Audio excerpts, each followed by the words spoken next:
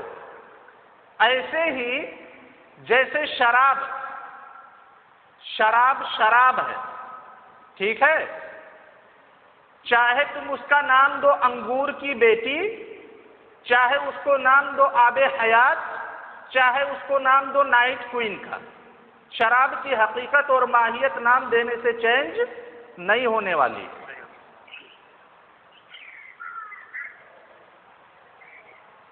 دوسرا پوائنٹ اس میں تھا کہ جب ہم مال کماتے ہیں، مال کمانے کے وقت ہمیں کیا دھیان میں رکھنا چاہیے، یا مال کے تصرف میں ہم کون سی چیز اپنے سامنے رکھیں گے۔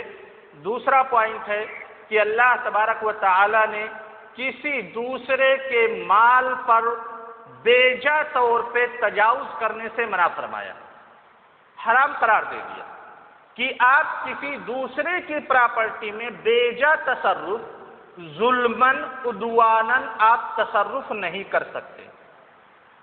اسی لیے ایک آدمی محنت سے کماتا ہے، بیچارہ مزدوری کرتا ہے، کسی کمپنی میں امپلائی ہے یا کسی کمپنی میں جاب کرتا ہے، کما کر کے لایا، اپنے گھر میں رکھا اپنی ضروریات کے لیے، اور ایک چور دیکھتا ہے، ایک ڈاکو دیکھتا ہے کہ یار اس آدمی کے پاس تو بڑا مال ہے، اپنا کمانے کی کوشش نہیں کرتا، بہت ہی دور رہتا ہے کمائی دھمائی سے، عمل سے، اور رات کے وقت گھسا اس کے گھر میں چوری کر لیا۔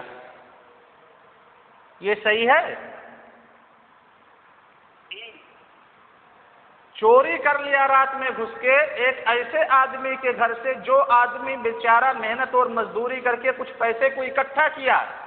شریعت اسلامیہ یہاں پہ صرف چوری سے منع نہیں کرتی ہے، بلکہ چوری کرنے والے کے اوپر سزائے متعین کرتی ہے۔ کہتے ہیں اللہ تبارک و تعالیٰ وَالسَّارِقُ وَالسَّارِقَةُ فَقْطَعُوا أَيْدِيَهُمَا، کہ چور کرنے والا خواہ وہ مرد ہو یا چور کرنے والی عورت ہو، سزا یہ ہے کہ ان کے ہاتھ کو کاٹ دیا جائے، کیونکہ یہ لوگ پورے اکونومک، پوری جو اقتصادی نظام ہے، اکونومک سسٹم ہے، اس اکونومک سسٹم کو خراب کر رہے ہیں۔ کیونکہ اکونومک سسٹم کا سب سے پہلا اصول یہ ہے کہ آدمی محنت کرے، یہ دوسروں کی محنت پہ ڈاکہ ڈال رہا ہے۔ دوسرا آدمی مہینے بھر محنت کیا ہے، کمائی کیا ہے، اور یہ راتوں رات کروڑ پتی بننے چلا ہے، ارب پتی بننے چلا ہے۔ سمجھ گئے نا؟ تو کسی دوسرے کے مال میں ہم تصرف نہیں کر سکتے، کسی دوسرے کے مال میں تصرف نہیں کر سکتے، چاہے وہ حیلہ لگا کر کے، حیلہ اختیار کر کے اس کے مال کو اپنی ملکیت میں ٹرانسفر کرنا ہو، یا چوری کر کے، یا ڈاکہ زنی کر کے۔ سمجھ گئے بات کو؟ یہ دوسرا پوائنٹ تھا۔ تیسرا پوائنٹ ہے کہ مال ہمارے پاس ہے کمایا ہوا، لیکن اس مال کو ہم غیر مشروع طریقوں پر خرچ نہیں کر سکتے۔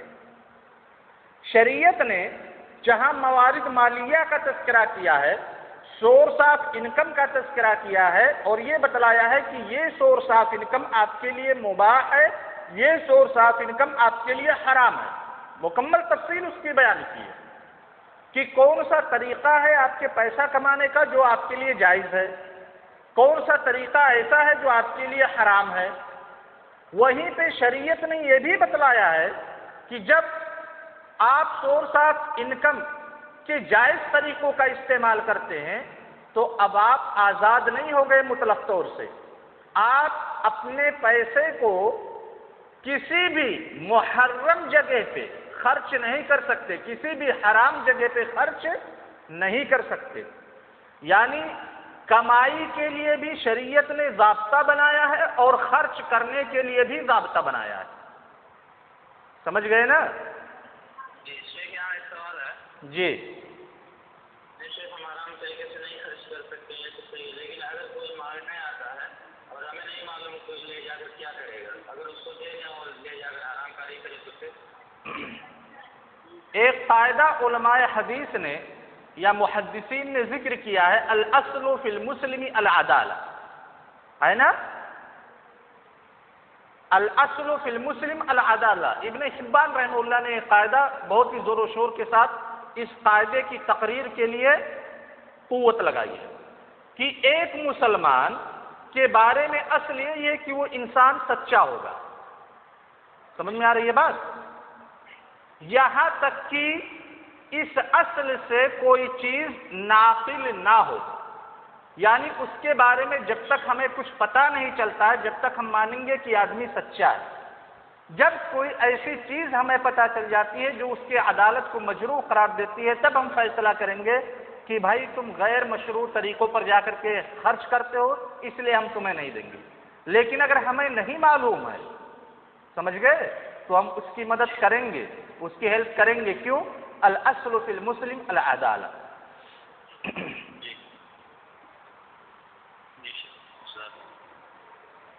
تو اس پوائنٹ پہ گفتگو ہو رہی تھی کہ اللہ تعالیٰ نے غیر مشروع راستوں میں انسان کو مال خرچ کرنے سے منع فرمایا ہے.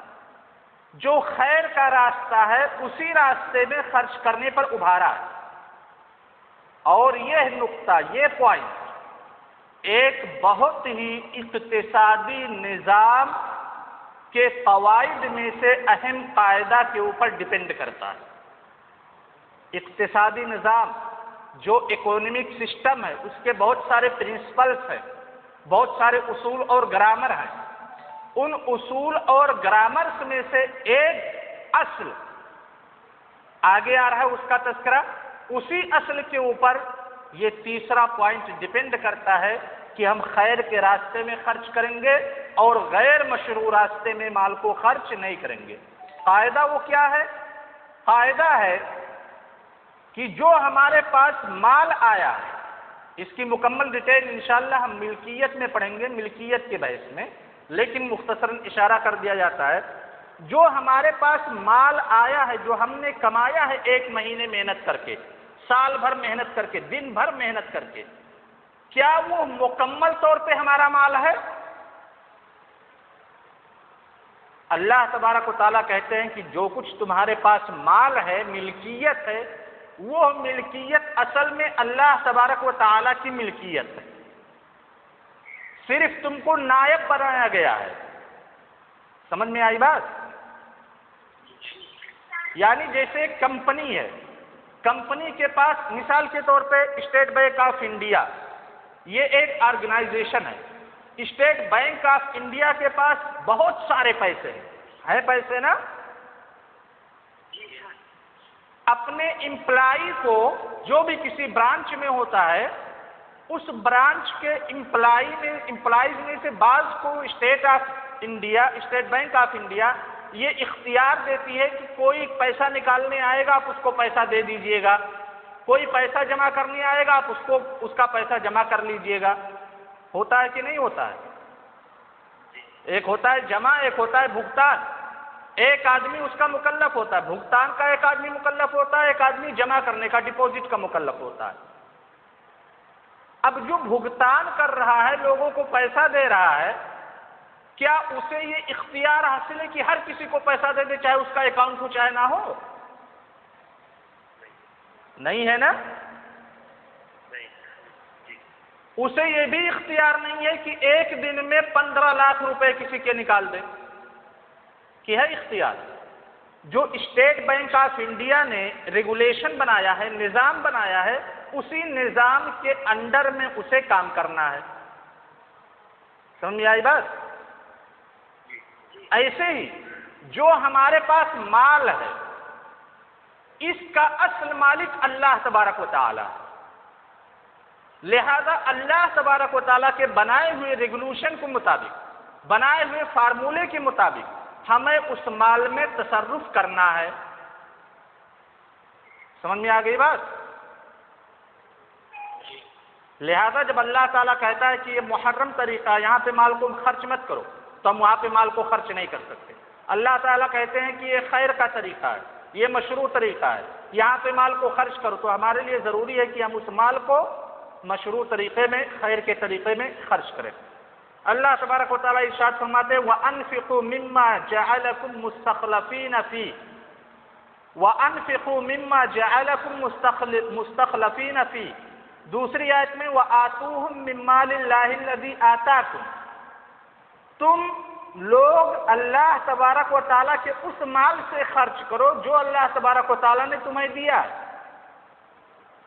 اور جب ملکیت کی بحث میں آئیں گے تو انشاءاللہ اس پہ مکمل چرچا ہوگا، مکمل اس پہ بحث ہوگی۔ سمجھ میں آئی بات؟ اب گھنٹی کا وقت ختم ہو رہا ہے، دو پوائنٹ اور ہے اس مبحث میں کہ شریعت اسلامیہ مال کی حفاظت کیسے کرتی ہے تاکہ مال اپنے پاس باقی رہے، اس میں نمو ہو، اس میں اضافہ ہو۔ کل انشاءاللہ 2 پوائنٹ یہ لیں گے اور پھر داخل ہوں گے دوسرے مبحث میں، جس میں بتلایا جائے گا کہ مال کا دوسرا پہلو شریعت کی نظر میں کیا ہے۔ یہ ابھی مال کے پہلے رخ پہ گفتگو ہو رہی تھی، دوسرا رخ ابھی باقی ہے، انشاءاللہ وہ کل کے لیکچر میں تھوڑا سا آئے گا۔ السلام علیکم، کوئی سوال ہے؟